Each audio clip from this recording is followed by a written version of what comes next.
நேயர்களே, சுவிசேஷகர் சுசி பிரபாகரதாஸ் அவர்கள் 1 சாமுவேல் புஸ்தகத்திலிருந்து ஒரு வேத ஆய்வை நடத்த உள்ளார். நிகழ்ச்சியை கேளுங்கள். செய்தியின் தலைப்பு காக்கும் கர்த்தர். கர்த்தருக்குள் பிரியமானவர்களே, ஃபீபா வானொலி நேயர்களுக்கு வாழ்த்து சொல்கிறோம். ஆண்டவருடைய கிருபையினாலே 1 சாமுவேல் புஸ்தகத்திலிருந்து தேவனுடைய திருமுறை செய்திகளை கற்று வருகிறோம். கர்த்தர் நம்மை பாதுகாப்பவர். அவர் நம்மை சாமக்காரன் போல் விழிப்போடு பாதுகாத்து வருகின்றவர். சங்கீதம் 121 சங்கீதம் 4 சொல்கிறது, இதோ இஸ்ரவேலை காக்கிறவர் உறங்குவதும் இல்லை, தூங்குவதும் இல்லை. ஏசாயா 4 சொல்கிறது, மகிமையானவர்கள் மேலெல்லாம் காவல் உண்டாயிருக்கும். கர்த்தர் நம்மை பாதுகாக்கவில்லை என்றால் என்னாலோ அல்லது பிறராலோ யாராலும் நம்மை பாதுகாக்க முடியாது. ஒருவனும் அவைகளை என் கையிலிருந்து பறித்து கொள்வதில்லை என்று ஆண்டவராகிய கர்த்தர் இயேசுவானவர் யோவான் 10:28 சொல்கிறார். 1 சாமுவேல் 21 படித்த பின்பு 1 சாமுவேல் புஸ்தகம் 22 நாம் கற்றுக்கொள்ளப் போகிறோம்.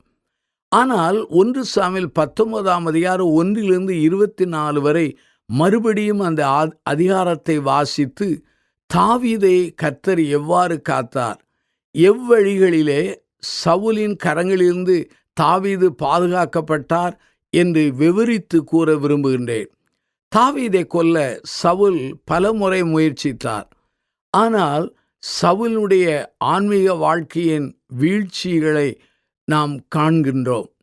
அதே சமயத்திலே சவுல் ராஜாவின் வீழ்ச்சி, பொறாமை, இவனது தடுமாற்றங்களை இந்த பகுதிகளிலே நாம் தொடர்ந்து கற்று வருகிறோம்.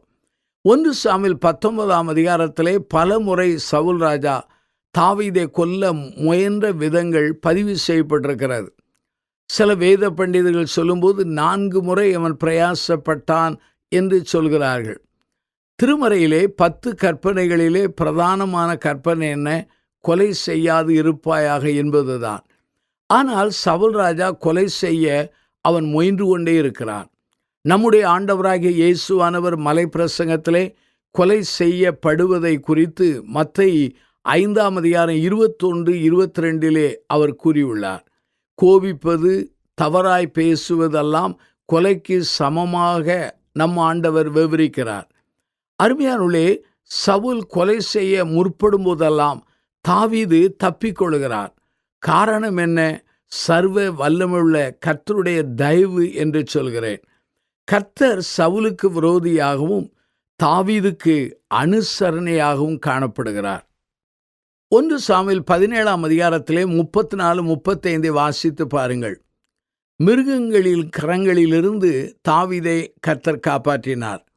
சிங்கம், கரடி இவைகள் தாவீதின் மந்தையில் உள்ள ஒரு ஆட்டுக்குட்டியை பிடித்து கொண்டு போகும்பொழுது தாவீது மிருகங்களோடு போராடி அவைகளின் தாடியை பிடித்து அடித்து அதை கொன்று போட கர்த்தர் உதவினார். அப்படியானால் வன்மிருகங்களின் கரங்களிலிருந்து தாவீதை பாதுகாத்தார். 1 சாமுவேல் 17 49-52 வாசித்து பாருங்கள். கோலியாத் என்கிற ராட்சதன் கரங்களிலிருந்து தாவீதை காப்பாற்றி கோலியாத்தை தாவீதின் வழியாக கொல்ல செய்தார். முதலாவது மிருகங்களிலிருந்து, இரண்டாவதாக ராட்சதன் கரங்களிலிருந்து தாவீதை காப்பாற்றினார். மூன்றாவதாக சவுலின் அந்த எரிந்து கொள்கிற அந்த ஈட்டி போன்ற ஆயுதங்கள் வழியாக வந்த உபத்திரங்களிலிருந்து காப்பாற்றினார். 1 சாமுவேல் 19:8 வாசித்தால், யுத்தத்திற்கு பெலிஸ்தர்கள் மத்தியிலே தாவீது அனுப்பப்படும் போது பெலிஸ்தர்களின் கரங்களினாலே தாவீது செத்து போவான் என்று ராஜா எண்ணினான். ஆனால் யுத்த களத்திலும் தாவீதை கர்த்தர் பாதுகாத்தார். ஆனால் இந்த செய்தியிலே நான் என்ன சொல்ல விரும்புகிறேன் என்றால், தாவீதை 3 முறைகளிலே வழிகளிலே கர்த்தர் தாவீதை பாதுகாத்தார் என்பதை விளக்கப் போகின்றேன். முதலாவதாக தாவீதை அவனுடைய சிநேகிதனான யோனத்தானின் பரிந்து உரையின் மூலமாக, அதாவது சிபாரிசின் வழியாக அவனை பாதுகாத்தார். 1 சாமுவேல் புஸ்தகம் 19 1-7 கவனமாக வாசித்து பாருங்கள். தாவீதுக்காக சவுல் ராஜாவிடத்தில் யோனத்தான் பரிந்து பேசினான், ஆலோசனை கொடுத்தான், நியாயத்தை தெளிவுபடுத்தினான், புத்திமதிகளை சொன்னான். இவ்வாறு சொன்னபோது சவுல் ராஜா உணர்வடைய செய்து பின்பு தாவீதை ஏற்றுக்கொண்டான். தாவீது சவுல் ராஜாவின் சமூகத்திலே வந்து நின்று அவன் வாழ ஆரம்பித்தான். இந்த முறை சவுல் ராஜாவிடத்திலிருந்து தாவீது காப்பாற்றப்பட்டது தாவீதின் நண்பனான அந்த யோனத்தானுடைய பரிந்துரை மூலமாக. கர்த்தர் சில சமயங்களில் நேரடியாக நம்மை பாதுகாப்பார், சில சமயம் அவர் இன்னொரு வழியாக பாதுகாப்பார். ஆங்கிலத்தில் சொல்ல வேண்டுமென்றால் டைரக்டாகவும் பாதுகாக்கலாம், அதே சமயத்தில் இன்டைரக்டாகவும் பாதுகாக்கலாம். நண்பன் வழியாக, அதாவது மனிதன் வழியாக கர்த்தர் இங்கு செயல்பட்டு தாவீதை சவுல் ராஜாவின் கையிலிருந்து காப்பாற்றினார். அருமையானவர்களே, நம்முடைய ஆண்டவர் இப்படித்தான் பாதுகாக்க வேண்டும், இப்படித்தான் செயல்பட வேண்டும் என்று நாம் ஆண்டவருக்கு கட்டளையிட முடியாது. அவர் ராஜா, நாமெல்லாம் வேலைக்காரர்கள். அவர் விரும்புகிறபடி செய்வார். நம்முடைய வழிகளுக்கும் அவருடைய வழிகளுக்கும் வேறுபாடுகள் அதிகம் உண்டு. நம்முடைய வழிகளை காட்டிலும் ஆண்டவருடைய வழிகள் உயர்ந்தவைகள், சிறந்தவைகள். அவர் நன்மையானதை செய்வார். இரண்டாவதாக, தாவீதின் வீட்டிலே சவுல் கொல்ல தன் சேவகர்களை அனுப்புகிறார். மீகாள் என்பவள் தாவீதின் மனைவி, அதே சமயத்திலே சவுல் ராஜாவின் மகளாக காணப்படுகிறாள். ஆனால் மீகாளின் என்கிற அந்த மனைவி மூலமாக தாவீது தப்புவிக்கப்படுகின்றார். 1 சாமுவேல் புஸ்தகம் 19ஆம் அதிகாரம் 11-17 வரை பகுதியை வாசித்து பாருங்கள். இங்கு அன்பு கூர்ந்த தாவீதின் மனைவி மீகாள் புத்திசாலித்தனமாக ஆலோசனை கூறுகின்றாள். தாவீதின் பாதுகாப்புக்கு அங்கு பங்கும் இருக்கிறது, தப்பித்து செல்லுங்கள் என்றார். இப்பொழுது தாவீது 1 சாமுவேல் புஸ்தகம் 19ஆம் அதிகாரம் 18 தாவீது தப்பி ராமாவில் இருக்கிற சாமுவேலிடத்துக்கு போகிறார். சவுல் தனக்கு செய்த எல்லாவற்றையும் சாமுவேலுக்கு அறிவித்தார். பின்பு சாமுவேலும் அங்கே அருமையான தாவீதும் நயோதியாவிலே போய் தங்கினார்கள். அருமையானவர்களே, சாமுவேல் வல்லமையான முதிர்ச்சியான ஒரு தீர்க்கதரிசி, குறை சொல்லப்படாத ஒரு தேவ மனிதன், தேவனுடைய தீர்க்கதரிசி. சாமுவேல் தான் தாவீதை கர்த்தர் நடத்தும்படி அபிஷேகித்தார். அதாவது தேவனுடைய பிரதிநிதியாக நின்று அந்த தாவீதை ராஜாவுக்கு முன் அடையாளமாக அபிஷேகித்தார். இந்த தாவீது சாமுவேலிடத்திலே தனக்கு நடந்த எல்லாவற்றையும் விவரித்து அறிவிக்கிறார். பிலிப்பியர் 4ஆம் அதிகாரம் 6 பாருங்கள். எல்லாவற்றையும் தேவனுக்கு தெரியப்படுத்த வேண்டும், தேவனிடத்தில் முதலாவது கூற வேண்டும், பின்புதான் நாம் மக்களிடம் சொல்ல வேண்டும். ஆனால் இன்றைய கால மக்கள் எல்லாரும் என்ன செய்கிறார்கள்? மனிதனிடத்தில் சொல்கிறார்கள், கடைசியாக தேவனிடத்தில் வருகிறார்கள். என்னுடைய பழக்கம் என்ன? ஆண்டவரிடத்தில் சொல்லாமல் நான் மனிதத்தில் சொல்வதில்லை. இங்கு சாமுவேலிடத்தில் போய் தாவீது எல்லாவற்றையும் சொல்வது ஒரு சரியான நிலைப்பாடாகும். கர்த்தருக்குள் பிரியமானவர்களே, தாவீது எல்லாவற்றையும் தேவனோடும் தேவ மனிதனோடும் பகிர்ந்து கொள்ளப்படுகின்ற அந்த பழக்கத்தை காண முடிகிறது. தேவ பிள்ளைகளின் ஐக்கியம், தேவ மனிதனுடைய ஐக்கியம் மிக முக்கியமானது. இதை பரிசுத்தவான்களின் ஐக்கியம் என்று கூட குறிப்பிடலாம். முதலாவது, தாவீது தன் நண்பனான யோனத்தானுடைய பரிந்துரை மூலமாக அவன் பாதுகாக்கப்பட்டான். இரண்டாவதாக, அன்பு நிறைந்த மீகாள் என்கிற மனைவியின் ஆலோசனையின்படி, அவளுடைய கூற்றின்படி அவன் தப்புவிக்கப்படுகிறான். மூன்றாவதாக, தாவீது எவ்வாறு பாதுகாக்கப்படுகிறான் என்பதை விளக்க விரும்புகிறேன். இது ஒரு ஆச்சரியமான ஒரு காரியமாகும். 1 சாமுவேல் 19ஆம் அதிகாரம் 19-24 வசனங்களை கவனமாக நிதானமாய் வாசித்து பாருங்கள். மனிதர்கள் வழியாக, அதாவது யோனத்தான் வழியாக, மீகாள் வழியாக பாதுகாத்த கர்த்தர் இப்பொழுது என்ன செய்கிறார் என்ற நேரடியாக அவர் குறுக்கிட்டு பாதுகாக்க முற்படுகிறார். இந்த நிகழ்வு விசித்திரமாகவும் ஆச்சரியமாகவும் இதுவரையிலும் திருமறையில் பதிவு செய்யாத முறையாக அல்லது சம்பவமாக காணப்படுகிறது. தாவீது சாமுவேலோடு நயோதியிலே அவன் வாழ்ந்து வருகிறான். இந்த செய்தியானது சவுல் ராஜாவுக்கு அறிவிக்கப்பட்டது. 1 சாமுவேல் 19ஆம் அதிகாரம் 19ஆம் வசனத்திலே தாவீதை கொண்டு வர சேவகர் குழுவை அனுப்புகிறார். சேவர்கள் தீர்க்கதரிசனம் சொல்லுகின்ற தீர்க்கதரிசிகளின் கூட்டத்தையும் சாமுவேல் அவர்களுக்கு தலைவனாக நிற்கிறதை கண்டார்கள். அப்பொழுது சவுலுடைய சேவர்கள் மேலே தேவனுடைய ஆவி இறங்கினதினால் அவர்களும் தீர்க்கதரிசனம் சொன்னார்கள். அதாவது சிறைபிடிக்க சென்ற சேவர்கள் அந்த பணியை மறந்து விட்டார்கள். ஏனென்றால் தேவ ஆவியானவர் அவர்கள் வாழ்விலே குறுக்கிட்டார், அவர்களை ஆட்கொண்டார். அவர்களை ஆட்கொண்ட பொழுது அவர்கள் தீர்க்க சொல்லுகிற அந்த நிலையை அடைந்தார்கள். தாங்கள் எதற்காக அனுப்பப்பட்டோம் என்பதை கூட மறந்து அவ்வாறு காணப்படுகிறார்கள். தாவீதை பிடிக்கச் சென்ற சேவர்களை 2வது முறையாக இந்த சவுல் ராஜா அனுப்புகிறார்.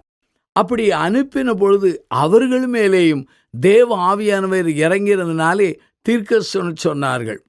ஆகவே இப்படியாக 3வது சேவகர் குழுவையும் அந்த சவுல் ராஜா அனுப்புகிறார். அப்படியே நடந்தது. ஒரு முறை நடந்தது என்றால் தற்செயல் என்று சொல்லலாம். ஆனால் ரிப்பீட்டட் ஆக்ஷன் என்றால், அதாவது திரும்ப திரும்ப நடக்கிற நிகழ்வுகள் எல்லாம் இது ஆண்டவருடைய செயல்கள், ஆண்டவருடைய கிரியைகள் என்று சொன்னால் மிகையாகாது. நீதிமொழியின் புஸ்தகம் 29ஆம் அதிகாரம் 1 பாருங்கள். அடிக்கடி கடிந்து கொள்ளப்பட்டும் தன் பிடரியை கடினப்படுத்துகிறவன் சகாயமின்றி சடிதில் நாசமடைவான். இந்த வசனம் சவுல் ராஜாவின் வாழ்க்கையிலே நிறைவேறுகிறது. 1 சாமுவேல் 31ஆம் அதிகாரத்திலே பாருங்கள். சவுல் ராஜா தற்கொலை செய்து தன் முடிவை தானாக தெரிந்து கொண்ட நிகழ்வு அங்கு 1 சாமுவேல் புஸ்தகம் 31ஆம் அதிகாரத்திலே காண முடிகிறது. 1 சாமுவேல் புஸ்தகம் 19ஆம் அதிகாரம் 23 24 வசனங்களை நீங்கள் வாசித்து பாருங்கள். 3வது சேவர் கூட்டங்களையும் அனுப்பினான் சவுல் ராஜா. அவர்களும் தீர்க்க சொல்ல ஆரம்பிக்கிறார்கள், ஆவியானவர்கள் மேல் இறங்கியதினாலே. இப்போது சவுல் ராஜாவே தானாக அங்கு போகிறான். போகும்பொழுது கேட்கிறான், சாமுவேல் எங்கே என்று கேட்டான். நயோதியிலே இருக்கிறார் என்று கூறப்பட்டது. அப்பொழுது ராமாவுக்கு அடுத்த நயோதியாவுக்கு அவன் செல்லும் பொழுதே அந்த செல்லுகிற பாதையிலே தேவனுடைய ஆவி இறங்கினதினாலே அவன் என்ன செய்தான் என்றால் தீர்க்கதரிசனம் சொல்லிக்கொண்டே அவன் போகிறான் என்று சொல்லி வேதவசனத்திலே பார்க்க முடிகிறது. அவன் தானும் தன் வஸ்திரங்களை கழற்றி போட்டு சாமுவேலுக்கு முன்பாக தீர்க்க சொல்லி அன்று பகல் முழுவதும் இரவு முழுவதும் வஸ்திரம் இல்லாமல் விழுந்து கிடந்தான். ஆவியினாலே அந்த சவுல் ஆவியிலே நிறைந்து தீர்க்கதரிசனம் சொன்னதினாலே தீர்க்கதரிசிகளில் ஒருவரோ என்று அங்கு சொல்லப்பட்டது. அருமையானவர்களே, இந்த நிகழ்வு ஆச்சரியமான நிகழ்வு. யோனத்தான் மூலமாக தாவீது பாதுகாக்கப்பட்டான். யோனத்தானின் சகோதரியாகிய மீகாள் என்கிற தாவீது தன் மனைவியின் மூலமாய் பாதுகாக்கப்பட்டான். இங்கு மனிதர்கள் அல்ல, தேவ ஆவியானவர் குறுக்கிடுகிறார். தேவ ஆவியானவரே குறுக்கிட்டு அவர்களை ஆவியினாலே ஆட்கொண்டு தீர்க்கதரிசனம் சொல்ல வைத்து அவர்கள் எதற்காக வந்தார்களோ, என்ன நோக்கத்திற்காக செயல்பட அங்கே வந்தார்களோ அதையெல்லாம் மறந்து தீர்க்கதரிசனம் சொல்லிக்கொண்டு கடந்ததை திருமறையிலே நாம் வாசிக்க முடிகிறது. இங்கே தேவ ஆவியினாலே சவுலையும் சவுல் சேவகரையும் ஆண்டவர் ஆட்கொண்டார். ஆட்கொண்டதினாலே செயல்படாதவர்களைப் போல அவர்கள் மாறிவிட்டார்கள். அருமையானவர்களே, முழுதும் வஸ்திரம் இல்லாமல் சவுல் விழுந்து கிடந்தான். வஸ்திரம் இல்லாமல் இருந்தால் என்றால் நிர்வாணம் என்று புரிந்து கொள்ள முடியாது. உள் ஆடை தெரிகிற அளவிற்கு அவன் கிடந்தான் என்றுதான் பொருள் கொள்ள முடிகிறது. ஆகவே அருமையானவர்களே, அவனுடைய நிலைமை பரிதாபமான நிலையாக அங்கு காணப்படுகிறது. 1 சாமுவேல் 18ஆம் அதிகாரம் 4 பாருங்கள். யோனத்தான் தான் போர்த்து கொண்டிருந்த சால்வையை தாவீதுக்கு தானாகவே அவன் உடன்படிக்கைக்கு அடையாளமாக கொடுத்தான். ஆனால் 1 சாமுவேல் 19ஆம் அதிகாரத்தில் பாருங்கள், சவுல் தன் வஸ்திரங்களை கழற்றி போட்டு, ஆகவே தேவ ஆவியினுடைய பலத்த செய்கையினாலே அவன் என்ன செய்கிறான் என்றால் வஸ்திரம் இல்லாமல் இருந்து தீர்க்கதரிசனம் சொல்கிறான். முதலாவது அங்கு யோனத்தான் செய்யும் பொழுது மகிழ்ச்சியோடு செய்தான். ஆனால் இங்கு ஆவியானுடைய கட்டாயத்தினாலே இப்படி செய்தார். நீதிமொழியின் புத்தகம் 21:30 பாருங்கள். கர்த்தருக்கு விரோதமான ஞானம் இல்லை, புத்தியும் ஆலோசனையும் இல்லை. ஆனால் சவுல் கொல்ல முயற்சிக்கும் போதெல்லாம் கர்த்தர் தாமே தாவீதின் பட்சத்திலிருந்து அவனை காப்பாற்றினார். ஆனால் இங்கு தேவனுடைய ஆவியானவர் இறங்கி அங்கே செயல்படுகிறார். இந்த திருமறை பகுதியிலே பகல் முழுதும் ஒரு ரா முழுதும் கிடந்தான் என்று சொல்லி அந்த சவுல் ராஜாவை பற்றி சொல்லப்பட்டிருக்கிறது. அதனுடைய பொருள் என்ன? பகல் முழுதும் ரா முழுதும் என்றால் ஏறக்குறைய ஒரு நாள் ஆகும். அந்த ஒரு நாளிலே இந்த தாவீது சவுல் ராஜாவின் கையிலிருந்தும் அங்கே சவுல் ராஜாவின் சேவகர்கள் கையிலிருந்தும் தப்பி செல்ல ஒரு காலம் அங்கே நீட்டப்படுகிறது. இந்த காலம் நீட்டிப்புக்காகத்தான் தேவ ஆவியானவர் அவர்களை ஆட்கொண்டார். அருமையானவர்களே, என்ன ஆச்சரியம் பாருங்கள். மனிதர்கள் வழியாக பாதுகாத்த அந்த தெய்வம் அதே சமயம் இப்பொழுது தன் ஆவியின் வழியாக தன்னுடைய நேரடியின் செயல்பாட்டிலே இங்கு ஒரு பெரிய அதிசயத்தை செய்கிறார்.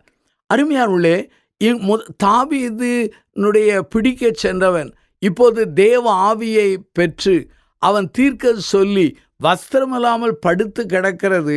அது அவனுடைய ஆழமான அவமானத்தை அது குறிப்பிடுகிறது. இவன் ஆண்டவருக்கு முன்பாக தன்னை தாழ்த்தாதனாலே அவன் தாழ்மைக்கு பலனாக உயர்வு கிடைப்பதற்கு பதிலாக இவனுக்கு அவமானமே கிடைத்தது. பிரியமான சகோதர சகோதரிகளே, தெய்வத்துக்கு முன்பாக கர்த்தருக்கு முன்பாக உங்களை தாழ்த்தி பாருங்கள், அப்போது உயர்த்துவார். ஆனால் கர்த்தருக்கு முன்பாக தாழ்மைப்படாதபடி உங்களை நீங்களே உயர்த்தும் பொழுது உயர்வு வராது. இந்த சவுல் ராஜாவை போல அவமானம் வர வாய்ப்பு இருக்கிறது. ஆங்கிலத்திலே நேக்கெட் என்கிற ஒரு வார்த்தை இங்கு பயன்படுத்தப்படுகிறது. எபிரேய மொழியிலே அதனுடைய பொருள் என்னவென்றால் உள் ஆடை தெரியும் மட்டும் அவனுடைய வஸ்திரம் விலகி கிடந்தது என்று பொருள் சொல்லலாம். 1 சாமுவேல் 10ஆம் அதிகாரம் அங்கே 9-11 வாக்கியங்களை வாசித்து பாருங்கள். இந்த பகுதியை உங்களுக்கு நான் ஞாபகப்படுத்துகிறது நல்ல ஒரு காரியம். அங்கே சவுல் என்கிற மனிதன் கழுதையை தேடப் போகிறான். கழுதை கிடைக்காதனாலே அவனுடைய வேலைக்காரர் வழியாக சாமுவேலிடத்திலே போகிறான். சாமுவேலிடத்திலே சென்றபோது கழுதை கிடைத்தது என்று சொல்லிவிட்டு நீதான் முதல் ராஜா என்று தேவனாலே சாமுவேல் வழியாக சவுலுக்கு சொல்லப்பட்டது. ஆகவே நீ திரும்பும் பொழுது இன்னென்ன அடையாளங்கள் நடக்கும் என்று சொன்னதை அப்படியே கர்த்தர் நிறைவேற்றினார். அதில் ஒரு அடையாளம் என்ன? தீர்க்கதரிசிகளின் புத்திரரை காணும்போது தீர்க்கதரிசன ஆவி உன்னை நிரப்பும் என்பதுதான். ஆனால் அதன்படியே இவன் திரும்பச் செல்கிறான். அவன் சாமுவேல் சொன்ன எல்லா அடையாளங்களும் நடக்கிறது. அந்த சமயத்திலே தீர்க்கதரிசியின் புத்திரர் வருகிறார்கள். அவர்களை கண்டபோது தேவனுடைய ஆவி இவன் மேல் இறங்கி தீர்க்கதரிசனம் சொல்ல ஆரம்பித்தான். அருமையானவர்களே, இது இவனுடைய அழைப்பை உறுதிப்படுத்துகிறது. ராஜாவாய் மாறுவதற்கு முன்பாக நடந்த நிகழ்வு. ஆகவே சவுல் ராஜா தீர்க்கதரிசனம் சொன்ன பொழுது எல்லா மக்களும் சொன்னார்கள், சவுலும் தீர்க்கதரிசிகளில் ஒருவரா என்று சொன்னார்கள்.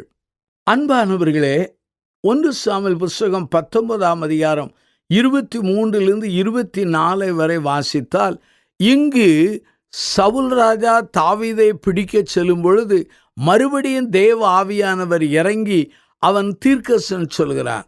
சிலர் கேட்கிறார்கள், அருமையானவர்களே, சவுல் ராஜா அவன் ராஜாவாய் முன்பதற்கு முன்பு தீர்க்கதரிசனம் சொன்னான். ஆண்டவருடைய ஆவியானவர் விலகி ஒருவேளை சவுல் ராஜா தாவீதை கொல்ல முற்படும் பொழுதும் அவன் மேலே தேவ ஆவி இறங்கி தீர்க்கதரிசனம் சொன்னானே, இதில் என்ன வித்தியாசம் என்று நான் ஒரு காரியத்தை சொல்கிறேன், கவனமாக கேளுங்கள். அந்த முதல் முறை அவன் தேவனாலே ராஜா என்று அறிவிக்கப்பட்ட பிற்பாடு அவன் தீர்க்கதரிசிகள் கூட்டத்தை சந்திக்கும் பொழுது அவன் மேலே தேவ ஆவியானவர் இறங்கி அவன் தீர்க்கதரிசனம் சொல்லுகிற அந்த தன்மையானது, அதாவது கன்ஃபர்மேஷன் அபவுட் ஹிஸ் காலிங் என்று சொல்லலாம். ராஜாவாக அழைக்கப்பட்டதற்கு அது உறுதிப்பாடு. ஆனால் இப்போது சவுல் ராஜா தாவீதை கொல்ல முற்படும் பொழுது செல்லும் பொழுது தேவ ஆவியினாலே அவன் மேல் இறங்கி அவன் தீர்க்க சொல்லுகிறான் என்றால் இதனுடைய பொருள் என்ன தெரியுமா? Confirmation about his failure. அவனை ஆண்டவர் தள்ளினதற்கு ஒரு அடையாளம். இன்றைக்கு அநேக விதமான தீர்க்க சொல்கிறார்கள். அங்கீகாரத்தின் தீர்க்கசனமா அல்லது ஆண்டவர் அவர்களை புறக்கணித்ததின் தீர்க்கசனமா என்று நம்மால் கண்டுகொள்ள முடியவில்லை. அது ஆண்டவருக்கு ஒருவருக்கே நன்றாக தெரியும். ஆகவே இந்த திருமறை செய்தியிலிருந்து நாம் கற்றுக்கொள்ளுகிற ஒரு உண்மை என்னவென்றால், ஆண்டவர் ஒரே வழியை பயன்படுத்தி என்னை உங்களை பாதுகாக்கிறதில்லை. அவர் பல்வேறு வழிகளை பயன்படுத்தி பாதுகாக்கலாம். சில சமயத்திலே மனிதர்கள் வழியாக, சில சமயத்திலே சிநேகிதன் வழியாக, சில சமயத்திலே உங்கள் வாழ்க்கை துணை வழியாக, சில சமயங்களிலே ஆவியானவரே இறங்கி அந்த நிகழ்வுகளையும் அந்த அமைப்புகளையும் கட்டுப்பாட்டுக்குள்ளே வைத்து நம்மை தப்பி செல்லக்கூடிய வழிகளை உண்டு பண்ணுகிற ஆண்டவராக அவர் காணப்படுகிறார். இந்த செய்தியை கேட்டுக்கொண்டிருக்கிற சகோதர சகோதரியே, பல்வேறு உபத்திரங்களினாலும் பாடுகளினாலும் விரோதிகளினாலும் சங்கடப்பட்டு ஓடி ஒளிந்து துன்பத்தின் துயரத்திலே கதறுகிறீர்களா? ஆண்டவர் என்னை காப்பாற்ற மாட்டாரா, ஆண்டவர் எங்களை விடுவிக்க மாட்டாரா என்று சொல்லி நீங்கள் ஏங்கி ஜெபித்து கொண்டிருக்கிறீர்களா? ஆண்டவருடைய ஊழியன் என்கிற முறையிலே உங்களுக்கு நான் சொல்லுகிற செய்தி என்னவென்றால், அவர் நேரடியாகவும் உங்களுக்கு உதவி செய்து காப்பாற்றலாம். மனிதர்கள் வழியாகவும் அவர் குறுக்கிட்டு உதவி செய்யலாம். எப்படியாவது மனிதர்கள் வழியாகவோ நேரடியாகவோ அவர் நம்முடைய வாழ்க்கையிலே தலையிட்டு நம்மை காப்பாற்றுகிறார் என்றால் அது உண்மையாகவே அவர் காப்பாற்றுகிற தன்மை. என் வாழ்க்கையில் எத்தனையோ சம்பவங்களை நான் சொல்ல முடியும். உங்கள் வாழ்க்கையிலும் எத்தனையோ சாட்சிகளை பகிர்ந்து கொள்ள முடியும். ஒரே ஒரு உண்மை என்ன? நம் ஆண்டவர் காப்பாற்றும் ஆண்டவர். நம் ஆண்டவர் நம்மை விடுவிக்கும் ஆண்டவர். நம்முடைய ஆண்டவர் விரோதியின் கரத்திலிருந்தும் மரண சூழலிலிருந்தும் நம்மை விடுவிக்கிறவர் என்பதை புரிந்து கொள்ள வேண்டும். ஆகவே யோனத்தான் வழியாக, மீகால் வழியாக, ஆவியானவர் வழியாக ஆண்டவர் காப்பாற்றுகிற தேவன். இந்த செய்தியை கேட்டுக்கொண்டிருக்கிற உங்கள் வாழ்க்கையிலே சோர்ந்து போகாதிருங்கள். சிலுவையை உற்று பாருங்கள். சிலுவையை நோக்கி ஜெபித்து பாருங்கள். ஆண்டவராகிய இயேசுவானவர் என் ஆடுகளை என் கையிலிருந்து பிடுங்கிக் கொள்கிறவன் யார் என்று சொன்ன அந்த தெய்வம் அவருடைய கைகளில் இருக்கிற என்னையும் உங்களையும் அவர் பாதுகாத்து வழி நடத்துவார். நாம் கண்களை மூடி நாம் ஜெபிப்போமா? அன்பின் பிதாவே, இந்த நல்ல நாளுக்காக நாங்கள் நன்றி சொல்கிறோம். பாதுகாக்கும் ஆண்டவரை குறித்து நாங்கள் கற்றுக்கொள்ள எங்களுக்கு உதவி செய்தீர். எங்கள் கடந்த கால வாழ்விலே எங்களை பாதுகாத்தீர். நிகழ்கால வாழ்க்கையிலே பாதுகாத்து வருகிறீர். எதிர்காலத்திலும் பாதுகாக்க போகிறீர். அதற்காக நன்றி சொல்கிறோம். அப்போஸ்தலனாகிய பவுல் சொன்னவனமாய் எங்களை கடந்த காலத்திலே தப்புவித்தீர், இப்பொழுது தப்புவிக்கிறீர், தப்புவிப்பார் என்று அவரையே நம்பியிருக்கிறோம் என்கிற அந்த அறிக்கையை நாங்கள் சொல்ல பலந்தாரும். மனிதர்கள் வழியாகவும் அல்லது சில சமயத்தில் நீரே குறுக்கிட்டு எங்களை காப்பாற்றும்படி ஜெபிக்கிறோம். இந்த செய்தியை கேட்ட மக்களை ஆசீர்வதியும், வல்லமை வெளிப்படட்டும்.